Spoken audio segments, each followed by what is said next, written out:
So yung muling pinag-aaralan po natin, no, ibigay po yung sinasabing remember the doctrine and the gospel, no? The second, remain the love of Christ, keep yourselves in the love of God. No, manatili tayo sa pag-ibig ng Panginoon, patatagin ang ating mga pananampalataya ay yung tinatawag kong human responsibilities. And last topic po, yun po yung tinatawag na showing mercy to others. So hindi ibig sabihin na sa iyo ang sovereign ng Panginoon, tayo po ay wala na pong gagawin na sa Christian. Meron po tayong responsibility, yung tinatawag po na human responsibility. So it means hindi po tayo tinawag ng Panginoon para maupo lamang tuwing linggo, makikipag-fellowship, uuwi. Makikipag-kwentuhan akong pages, pero after that, hindi na ako mag-share ng gospel. So, hindi po yun ang inatas sa atin ng Panginoon, no? Sa protection natin pinag-aralan.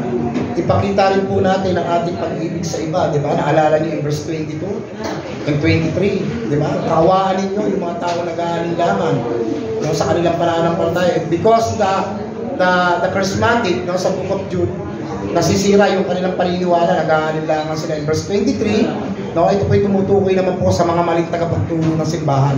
No, kayong mga Kristiyano, kaawaan nyo rin sila. No, ituro ninyo yung tamang natutunan ninyo sa salita ng Diyos. That's our responsibility, mga kapatid. No, kung alam ninyo ang gospel, do it. Kung may opportunity, do it. Gawin po ninyo. Hindi po tayo tinawag para po ay tumupo lamang. No? So umagang ito po, no, pag-usapan po natin. No? Kung kayo po tatanungin, mga kapatid, ano ho ba ang kahalagahan ng banal na Espiritu sa inyo? Bakit kailangan ng isang Kristiyano o ng isang mananampalataya ang banal na Espiritu? No? Yun po yung question na ibibigay ko sa inyo. No? Sa very simple lang po yan eh. Maaaring may sasagot kasi Kuya Jess guidance eh. Kasi Kuya Jess, siya nagpapalakas sa akin. O, protection eh, sumasagot eh. No? Pero sa umagang ito, himayin natin ano ba ang halagaan ng banal na Espiritu para po sa mga mananampalataya. No, yung ating pong context is verse 14 and 15 to 18 po ng ni Apostle John, no? Kapag ka pinag-uusapan po, mga kapatid, ang banal na Espiritu, no? Para po sa maraming tao, ang banal na Espiritu po para po sa kanila ay hindi mahalaga. Hindi po siya madalas pinag-uusapan. Karamihan po, tinuturo po ng ibang mga tao o ibang mga simbahan, ang banal na Espiritu ay isang mensahero o isa lamang messenger o maaaring isang usok na bumubulong sa iyo, no? Pero hindi nila kinikilala ang banal na Espiritu. Mas madalas hindi nila kinikilala ang banal na Espiritu. Hindi nila kinikilala ang Trinity. Mas kinikilala nila, mas madalas ang isang Diyos lamang, no? Pero the Bible said, sabi ng Bible, no? The Holy Spirit is God. At tinuturo din ng Bible, sila ay babautismuhan sa ngalan ng Ama, ng Anak, at ng Diyos Espiritu Santo. No, maaaring isa nga lang talaga ang Diyos Ama, no? Na itinuturo ng iba. Pero dapat po natin, kapatid, na maunawaan na sinasabi po ng Biblia na yung isang Diyos Ama ay meron pong tatlong persona.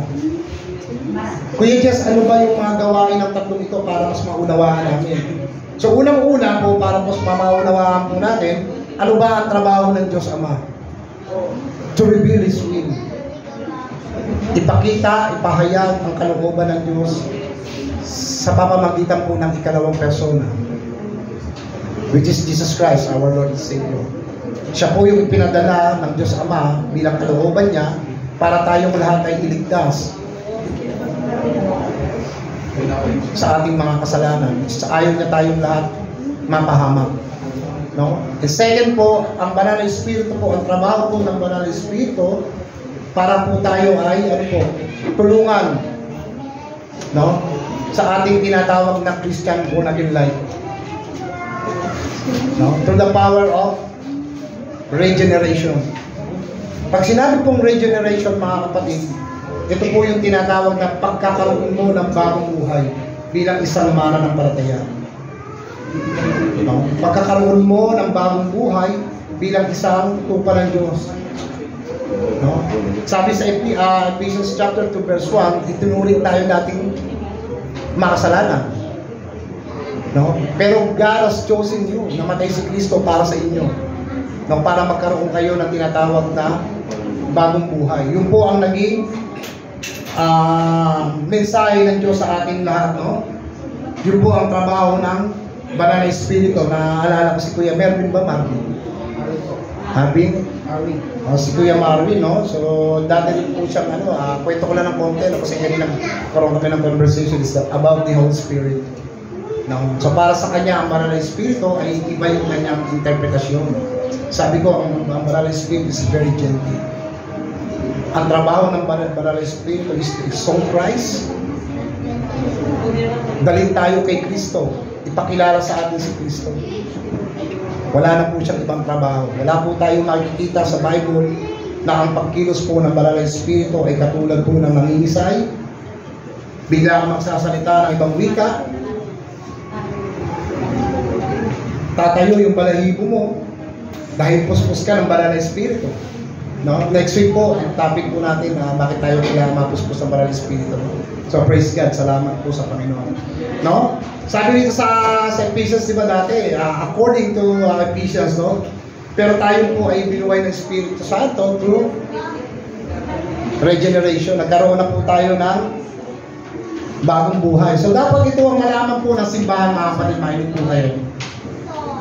So tinanong ko po kayo, bakit natin kailangan ang Banal na Espiritu? Una-una, kapag wala po ang Banal na Espiritu sa inyo, you never accept God. Naniniwala ba kayo doon? Hindi nyo kailanman tatanggapin ang Panginoong Jesucristo. Second, pag wala po ang Banal na Espiritu sa inyo, hindi po kayo magsisisi sa inyong mga kasalanan. And number 3, pag wala ang Banal na Espiritu sa inyo, never nyo pong maiintindihan ang Word of God, ang Bible.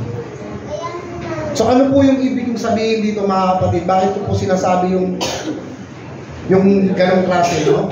Kasi po unang-una, ang Banal na Espiritu po ang dahilan, no, kung bakit po tayo nagkaroon ng tinatawag po na panibagong buhay. Dahil po ang Diyos ay Diyos, no? Ang Ama, ang Anak, ay Espiritu Santo, nag-iisa lamang po yung kanilang katangian. So hindi po sila nagkakaroon ng tinatawag na pataasan o pagalingan. No? Uulitin po natin ang trabaho ng Ama, ipakita ang kanyang kalooban sa pamamagitan ng ikalawang persona para tayong lahat ay sagabin.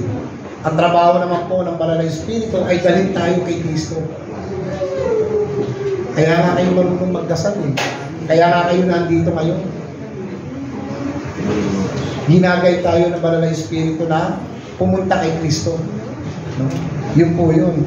So ano po ba yung gospel na gusto iparating sa atin ng Book of John? No? So unang-una, dapat po muna natin malaman ano ba yung apat na gospel na nalathala in New Testament, yung binanggit ko na nakaraan. Diba? Bago ang Mateo. Diba? And 4060 AD, ang una pong na-publish po is the Book of Mark. Ang pangalawa po dyan, in 50 to 60 is Book of Matthew. Pangatlo ang Lucas at pang-apat po ang John. So doon po tayo ngayon magsisimula. No? So ano po ba yung gusto iparating po sa atin ng Book of John pag ito po ay inyong binasa? No? Yung Book of John po, pag binasa po natin yan sa una pong kanyang bahagi, ang mababasa po natin dyan, sinasabi po ng Book of John na si Kristo po ay hindi tao. No? Siya po ay salita na nagkatawang tao. Ngayon, bakit ginamit ni John yung salitang berbo o salita? Pwede niya namang sabihin si Kristo ay nagkatawang tao eh. Now, bakit niya ginamit yung salita o yung berbo? Minsan mapapaisip ko, kaya habang pinag-aaralan ko ito, mga kapatid, alam nyo, natutuwa ako sa Banal na Espiritu kasi nalalaman ko yung lalim ng ibig sabihin ko. Marami po tayong matutunan mamaya. Bakit ginamit yung salita? Di ba? Ang salita, ang berbo ay salita at nagkatawang tao. Bakit ginamit yung salita? Pwede naman sabihin si Jesus Christ ay nagkatawang tao. Di ba? So dito po ay tinuturo po na hindi po siya tao. Why? Because ang Diyos po ay Espiritu. Para po tayo ay tumusit sa ating mga kasalanan. Sabi nito, kailangan po kasi may magbayad sa pamamagitan po ng kamatayan physically. Kasi po ang tao po, unang-una, ay makasalanan. No? Ang qualified lamang na tumubos sa kasalanan ng isang tao ay ang Diyos. Dahil wala akong bahid ng kasalanan ng Diyos, sila po ay banal. Tama po? So, ibig sabihin, hindi pwedeng sagipin ang isang makasalanan, ang isang makasalanan. Hindi pwedeng sagipin ang isang nalulunod sa tubig ng isang taong hindi marunong lumangoy. Sino marunong lumangoy dito? Mga Bisaya, magagaling lumangoy ito eh. No? Sila Joshua, pinaglalaro lang ito, pero hindi marunong lumangoy eh. No? So hindi ko pwedeng sagipin si Reggie kung nalulunod siya dahil malulunod kami pareho. Hindi kami marunong eh. No? So it means ang tao, hindi po pwedeng sagipin ang isang tao makasalanan dahil makasalanan din ang isa. Ano po yung ibig ko sabihin dito? Look at this mga kapatid, di ba kapag dumarating yung Semana Santa, excuse me po sa mga kapatiran po natin kasi ganyan din po galing. And by the grace of God, salamat sa Banal Espiritu. Kapag dumarating na po ang panahon ng Semana Santa, ang tao ang gagawin. Magpapapako na sila, magpipinitensya, sabi ni Kuya Randy, sasaktan na yung kanilang likod. For what reason? Kasi ang feeling nila kapag sila ay gumawa ng ganong klaseng aktibidad, yung tinatawag natin self-righteousness, no? Ang feeling nila, ililigtas nila yung kanilang mga kasalanan. Pero hindi mo maililigtas ang kasalanan ng isang tao. Why? Because you are a sinner. So qualified ka ba para sumagip ng isang taong makasalanan? Kaya yun ang dahilan kung bakit po ang ating Panginoong Kristo ay nagkatawang tao. Dahil siya lamang po yung tinatawag na qualified for that. Hindi po siya nagkasama. Na para po tayong lahat ay iligtas. Dahil po yung mensahe po ng dugo ni Kristo na dumalak po sa krus ng Kalbaryo, yan po ang naglinis sa lahat ng kasalanan ng tao. Kung mababasa ninyo in Hebrew chapter 9:12, di ba? Minsan lang pumasok si Kristo sa kabanal-banalan, yun ay sapat na. Hindi dugo ng buya, kambing, o anumang hayop ang kanyang inialay, kundi ang sarili niyang dugo. So it means minsan, once, yun ay sapat na. So wala akong sinasabi sa Bible na ang tao dapat magpasakit para mailigtas ang kapwa, nanay, tatay, kaibigan, o etc. Wala po kayong mababasa nun. So ang qualified lamang po para magkaroon ng kaligtasan ng tao ay ang isang Diyos na hindi nagkakasala.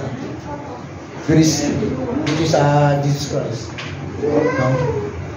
So siya lamang po. Kaya nakasabi nito ang Biblia, ang verbo, sabi nito, itong salita ang katawang tao upang tubusin ang ating mga kasalanan, no? At kahit sino pang ipako sa krus ay hindi po magiging sapat para po tayo ay mailigtas, no?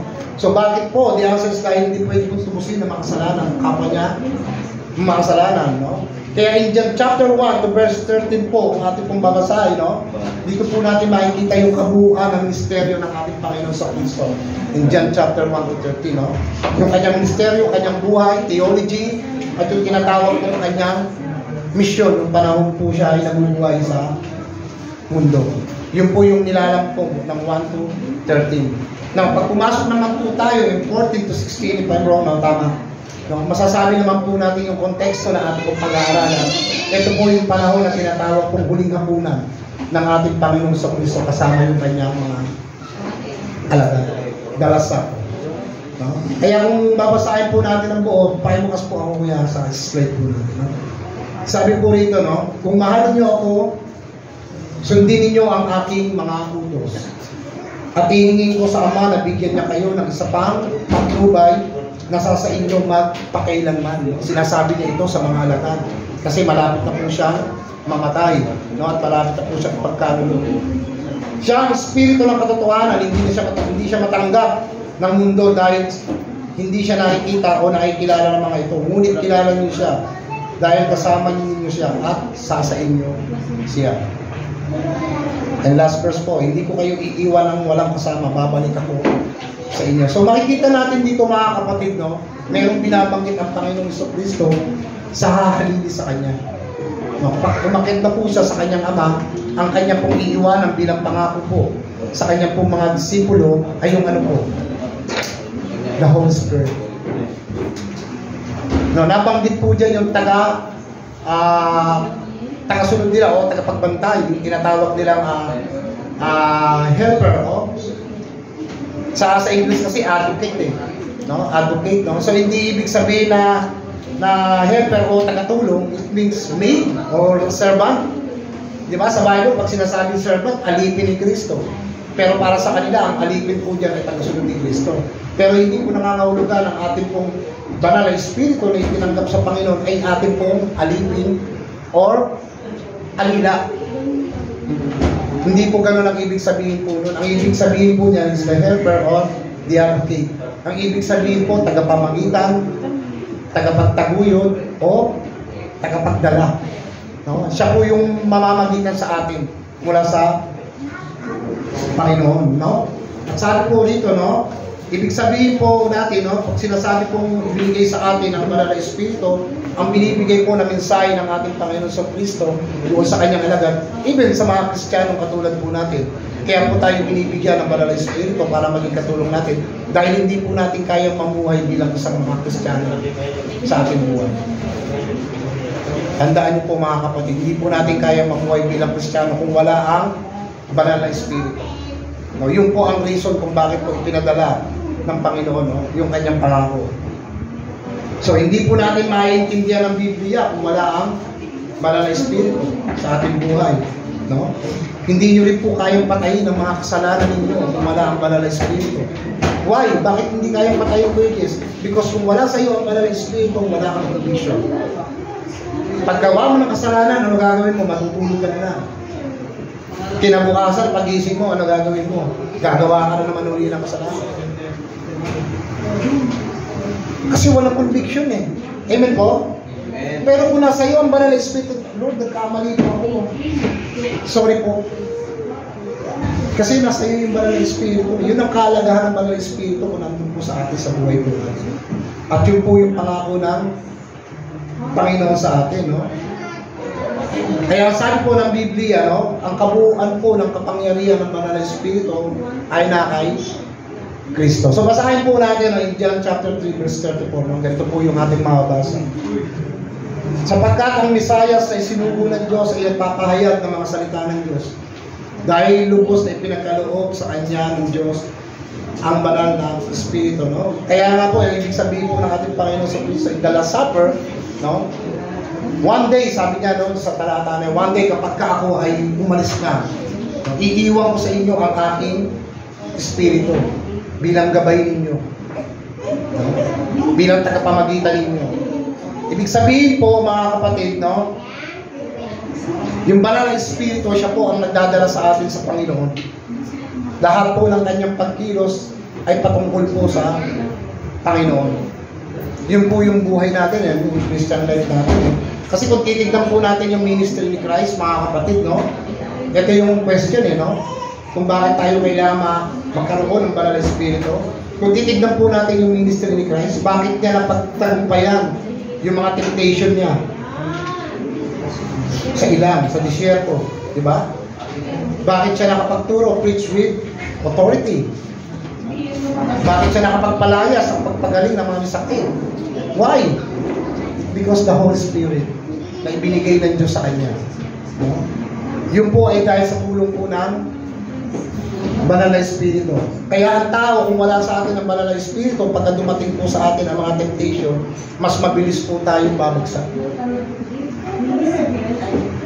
Mas mabilis po tayong aayaw sa ating pananampalataya. Kaya minsan mapapaisip kayo eh. Kuya, Pastor Jay, hindi mo na ako aatin ha.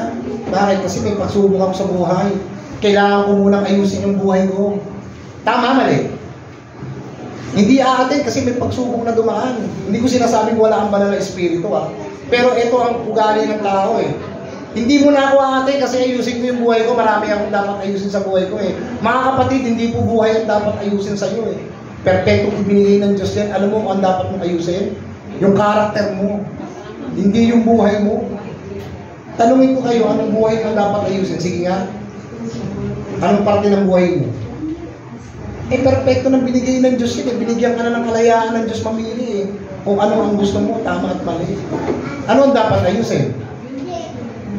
Yung karakter mo, yung pag-uugali mo. No? Ganyan sa simbahan eh. Hindi mo na po atin. No? Pero kung nasa iyo ang gabay ng banal na Espiritu, mas madali kang tatagal. Tanungin ko kayo, si Satanas ba nagtagal kay Kristo sa ilang? Lumuhod ka, bibigay ko sa iyo lahat ang nakikita mo. Hanggang umalis ka lang, hindi nagtagal. Why? Puspos siya ng banal na Espiritu. Amen po? Yun ang dapat maging ugali ng tao. No? mabuksan ng ating isipan na ang pagkilos pala ng banal na Espiritu sa akin ay para ako itulungan, gabayan, no? At ilapit kay Kristo. Wala po tayong mababasa sa Bible na ang pagkilos ng banal na Espiritu ay mangingisay ka, tataas ang balahibo. Magsasalita ka na ibang wika. May mga simbahan na nagsasabi, let's pray in the Holy Spirit. Alalala, gano'n na agad. Hindi. Di ba, tinuro ko na sa inyo yan? Ano ba yung Holy Spirit na tinatawag? Di ba, may kinalaman sa bawat isa. Di ba, ipag-pray yung bawat isa. So, yun po yung nangyari, no?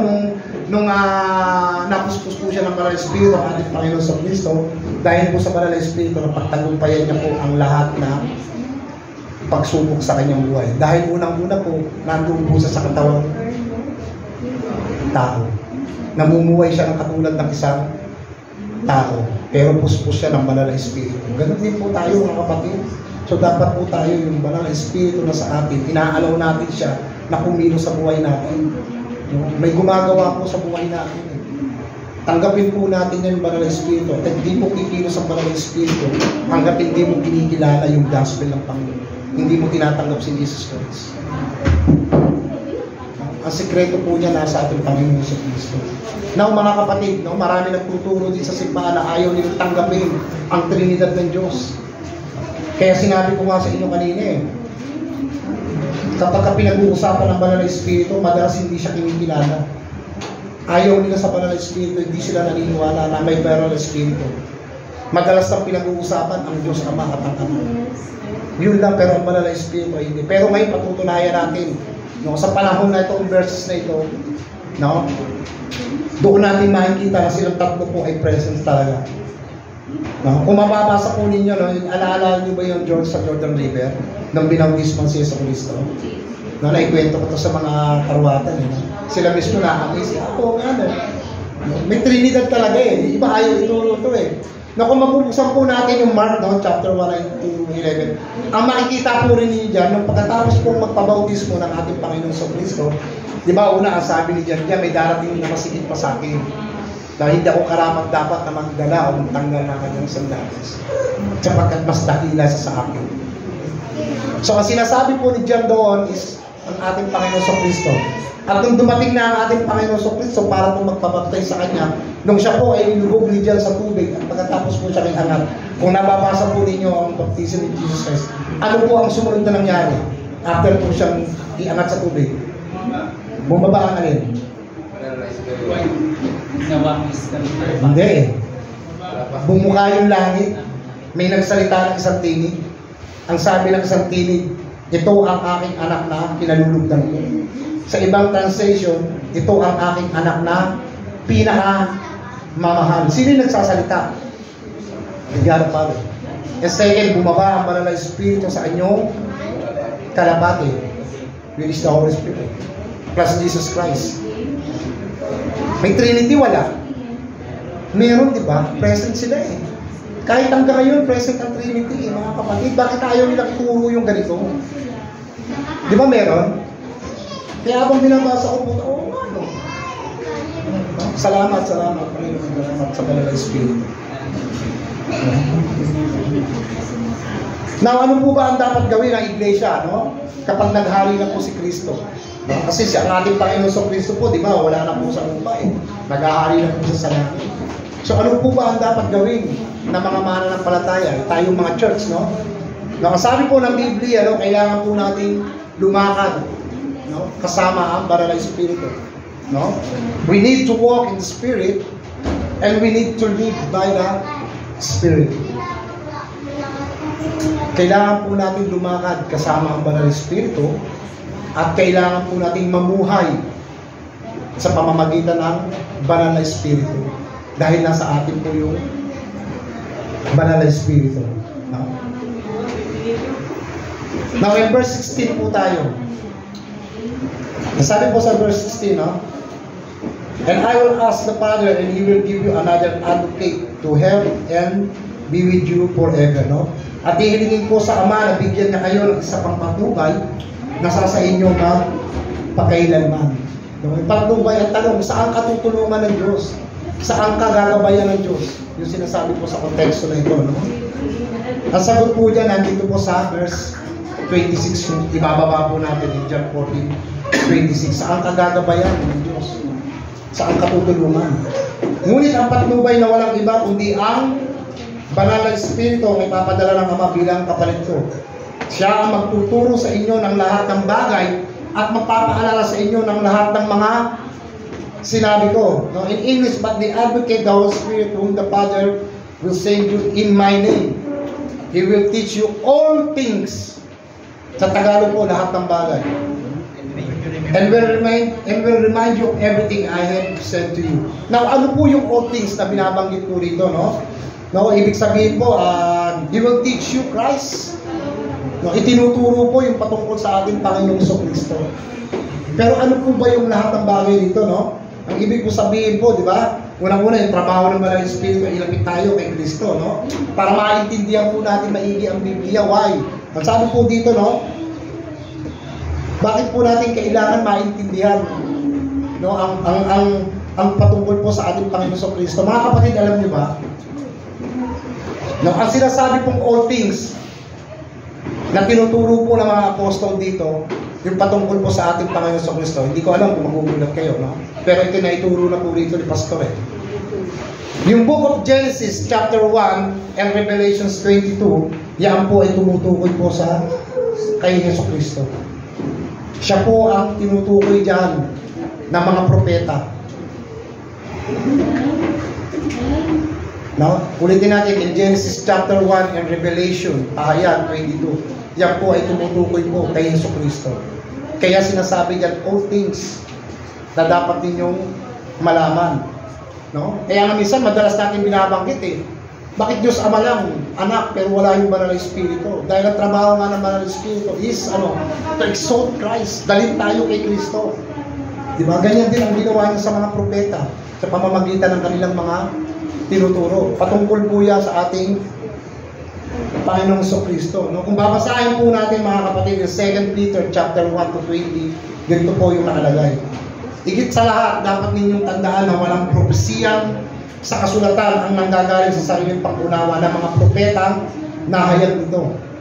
Sapagkat hindi galing sa sarili ng kalooban ang mga pinapangaral nila, kundi sa banal na Espiritu na nag-uutok sa kanila para sabihin ang sinasalita ng salita ng Diyos. Hindi ba nag-iwan ako sa inyo ng question kanina? Ang sabi ko sa inyo, bakit ginagamit din dyan ang salita at ang verbo? Nagkatawang tao. Pwede namang sabihin, si Kristo ay nagkatawang tao, eh. Dahil ito po yung verses na yun. Noon pa ho kasi ipinapangaral na ng mga propeta si Jesus Christ na darating bilang isang Bisaya. Yun po yung sinasabing salita, ang verbo. At dumating ang panahon na si Jesus Christ po ay dumating yung pagkakatawang tao niya. Naintindihan niyo ba nakuha niyo? Yun po yung ibig sabihin ng salita. No? Ako dati nung sinasabi ko salita, word of God lang, eh. Yun lang ang alam ko, eh. Pero kaya pala binanggit ito ni Jude na ang verbo, ang salita ay nagkatawang tao, because from the Book of Genesis chapter 1 to Revelation chapter 22, yan po ay patungkol po kay Yesu Kristo. Ipinapangaral na po siya, no, sa pamamagitan ng mga sinasabi ng mga propeta, at bigla pong dumating si Jesus Christ. Kaya po sinabi na ang verbo, ang salita ay nagkatawang tao. No? Meron na pong teaching ang Jesus Christ sa Old Testament. Pero yung iba, ang alam nila si Jesus Christ, New Testament lang, eh. Nung pinanganak hanggang sa napako lang, eh. Di ba? Pero hindi po. Kung babasahin po natin ang buong libro po ng Old Testament, makikita po natin dyan si Jesus Christ. Nandiyan po siya. No? Existing na po siya. Gumagalaw na siya sa panahon po ng lumang tipan. Now the question is, no? O sa ibig sabihin po pala, no, kung itinuturo ito ng mga propeta from the Old Testament, ibig sabihin po, sino po ang author ng Biblia? So wala pong iba kundi ang Banal na Espiritu. Dahil yun ang naggabay sa kanila para po isulat ang lahat patungkol sa ating Panginoon Kristo. Remember, sabi ko po sa inyo kanina, di ba? Ang trabaho ng Banal na Espiritu is to exalt Christ. Dalhin tayo kay Kristo. Kaya yun din ang ginawa ng Banal na Espiritu sa mga propeta. No? Siya po ang author ng Bible, siya po ang lumikha po niya. No? Diyan po kasi ipatungkol sa ating Panginoon sa Kristo. Now the question is, bilang mga church, kailangan, bakit kailangan natin ng banal na Espiritu? Kung tatanungin po kayo ngayon. So bakit po natin kailangan ng banal na Espiritu? Nabuksan po natin sa unang Korinto, talata 2, versikulo 10 hanggang 13 po. No? In 1 Corinthians chapter 2 verse 10 to 13. Sabi po rito, ngunit ang mga bagay na ito ipapahayag na sa atin ng Diyos sa pamamagitan ng Kanyang Espiritu, sapagkat ang lahat ng bagay ay sinisiyasat ng Espiritu, maging ang malalalim na kaisipan ng Diyos. Hindi ba't walang nakakaalam sa iniisip ng isang tao maliban sa Kanyang Espiritu?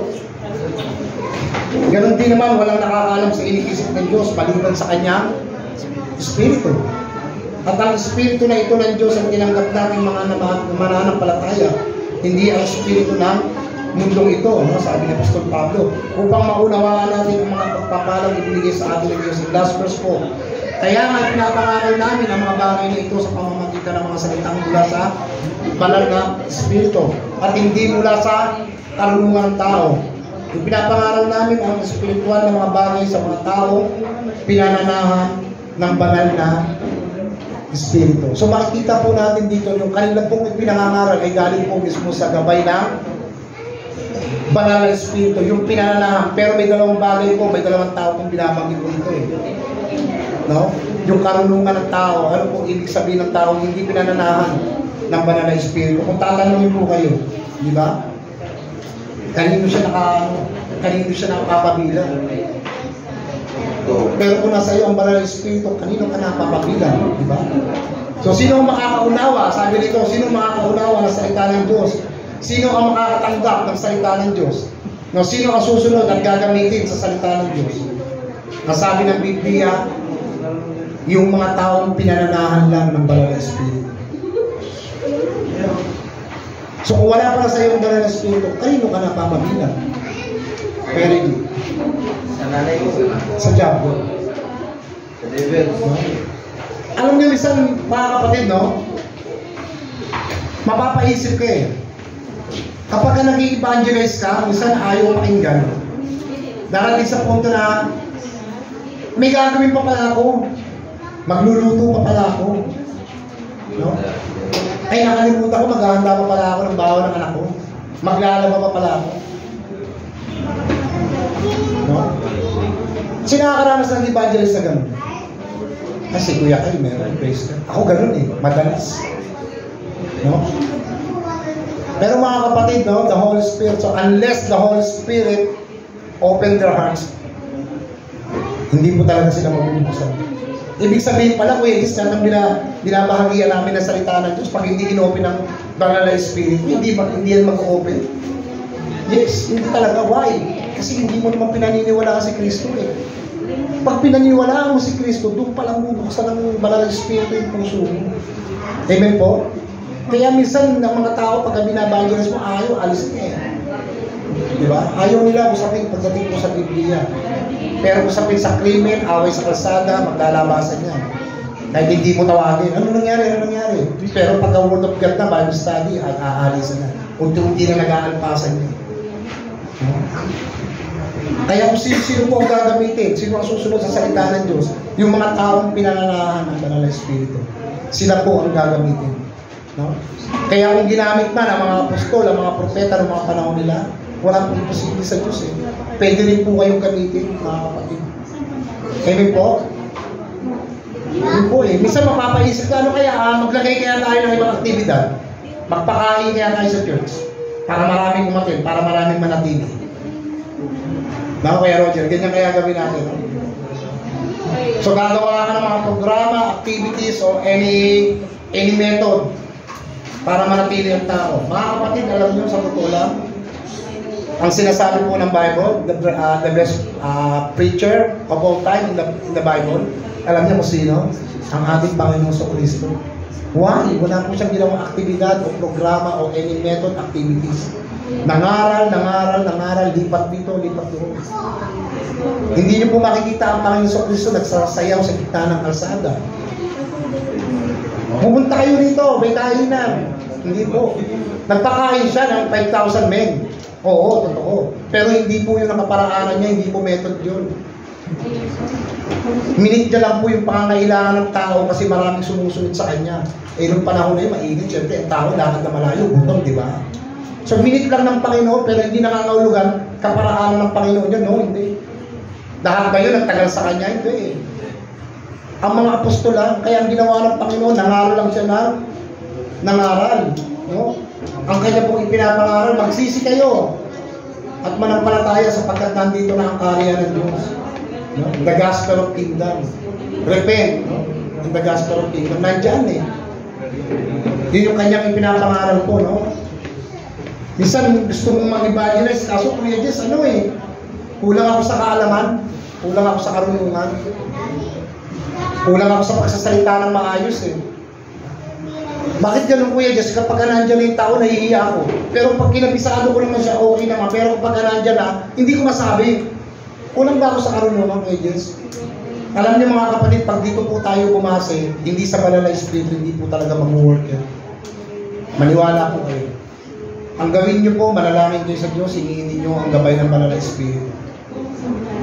Kung ano po yung natutunan niyo about the gospel, do it. Kailangan niyo lang maging faithful and preach the word of God. Maging faithful lang kayo. Be faithful mga kapatid. Yun lang ang dapat niyo gawin. Wala tayong ibang gagawin ng mga aktibidad. Hindi po galing sa karunungan, galing at tamis ng pananalita, no? Kaya nga po tayo nag-aaral ng Bible eh. The Bible reveals to us what Jesus has done. Kaya po tayo nag-aaral ng Bible dahil gusto kung ano yung natutunan natin sa mga ginawa ng ating Panginoon sa Kristo. Kaya pag nag-preach po tayo ng gospel, huwag na po tayo umasa sa galing at pananalita. Wala po dyan yan. Hindi po nag-aral ka o whatever. Hindi. Maging be faithful ka lang. I-preach mo lang yung gospel. No? Hingin mo sa Panginoon yung gabay ng banal na espiritu. Kaya kung titignan natin, ang best example po talaga ng evangelism in the Bible, no other than Jesus Christ. Nag-evangelize lang siya na nag-evangelize. Wala siyang ibang ginawang programa or any activities. No? Yun po yung ating dapat gawin po. No? So doon po natin makikita, no, kapag ka po tayo ay nanampalataya at humingi ng gabay ng banal na espiritu, mga kapatid, doon po natin makikita yung kapangyarihan ng banal na espiritu. Pagka po tayo ay nagbabahagi. Pag wala po sa inyo ang banal na espiritu, hindi po talaga mag-work yun. Lalo na kung pagbabasihan mo lang galing at talino mo, yung eto, hindi po talaga mag-work yun. No? Ganyan din po yung sinasabi ni Apostol Pablo, mga kapatid. Meron siyang isang example pagdating po sa evangelism. Mismo po si Apostol Pablo, pag nag-evangelize po siya, no, sa Corinto, natatakot din siya. Ako po, sa likod po na itong palpe, pag ako pumahayo, kinakabahan din po ako. Kasi iba-ibang tao nakakaharap ko. Minsan nire-reject ka, no, nung nakaraan, nag-pray ako, Lord, gabayan mo ko, pero dinala niya ako. No? In 2 days, no, nag-evangelize ako. May mga nakikinig po sa akin. At salamat sa banal na espiritu. No? So, buksan po natin yung 1 Corinthians chapter 2, 1-5. Now, ganito po yung experience ni Pablo na sinasabi ko. Sabi po ni Pablo, no, sa mga Korinto, unang Korinto chapter 2, 1-5. Mga kapatid, nang pumunta ako dyan para ipahayag ang lihim ng plano ng Diyos, hindi ako gumamit ng mga malalalim na pananalita o karunungan. In verse 2, sapagkat pinasya ko na wala akong ipangangaral, kundi pangangaral sa inyo, kundi si Yesu Cristo lamang, at ang kanyang pagkapako sa krus. Pumunta ako dyan na may kahinaan at nanginginig pa sa tao. At nang mangaral ako sa inyo, hindi ako gumamit ng matatamis na pananalita batay sa karunungan ng tao para kumbinsihin kayo. Sa halip, pinatunayan ng Espiritu ang aking pangangaral sa pamamagitan ng kanyang kapangyarihan. And last verse po, nang sa gayoy, hindi nakasalalay sa karunungan ng tao ang inyong pananampalataya, kundi sa kapangyarihan ng Diyos. You see that, mga kapatid? Mismo si Apostol Pablo, nung pumupunta siya, nangangaral, nanginginig ko karoon. Hindi siya gumagamit ng matatamis na salita o husay karunungan na nanggagaling sa tao. Bakos ang kanya pong ipinangangaral ay mismo galing sa banal na espiritu. At yung pagkamatay lang ni Kristo yung kanyang ipinapangaral. Now the question, gumamit pa siya ng ibang aktibidad? Wala eh. Di ba? Wala. Wala siyang method or whatever na ginagamit or any activities. Nangaral lang din po na nangaral sa Pablo. Kaya tayo mga kapatid, tinuturuan tayo mangaral. Kung ano lang po yung kakayahan natin, humingi po tayo ng gabay ng Banal na Espiritu. Do it. Minsan, kaya tayo minsan nagkakalulo sa pagpapanalita natin kung gusto ka. Kasi mas gusto natin kabisaduhin eh. No, yung pagkakasunod-sunod para mas magaling tayo magsalita. No? Hindi po masama yun mga kapatid. Pero kung babase ka sa talino mo at sarili mong karunungan, ay hindi talaga mag-work yan. No? So yun po, no? Kung iisipin natin ano po ba talaga yung method natin, paraan natin, no? Minsan masasabi natin, di ba? Ano kaya para mas maging epektibo kung mangangaral o mag-evangelize? Mag-take kaya ako ng discipleship training. Mga kapatid, wala akong masama doon. Parte po yan. Parte po yan ang pag-aaral sa salita ng Diyos. Okay po yan. Pero ulitin po natin ha. Pero kung yan ang magiging basihan mo para maging mahusay at magaling ka, tingin ko hindi ka magiging epektibo. No? Kung nag-aaral ka ng discipleship training at pinangungunahan ka ng Banal na Espiritu, yun ang nais mong panalangin palagi, I think magiging epektibo po yung inyong pagbabahagi. No? Minsan sa panalangin, ganyan po tayo mga kapatid. Ito yung panalangin ng mga tao madalas. Lord, gabayan mo ako. Sa anumang sakuna, iligtas mo ako. Ingatan niyo po kami, Panginoon, sa aming pong paglalakbay. Di ba? Sa mga nagtatrabaho, nag-aaral, nag-school, nag-office school, mag-work, ganyan. Hindi ko po sinasabing mali yung panalangin na yun, mga kapatid, pero kulang po pag gano'n ang panalangin natin. Dapat ang panalangin natin, Lord, hindi lamang ang gabay mo ang siyang maranasan namin. Kundi yung salita mo na ilalagay mo sa aming puso, ma-share din po namin sa iba. Maibahagi din po namin sa iba. Hindi lang po para sa amin, Panginoon.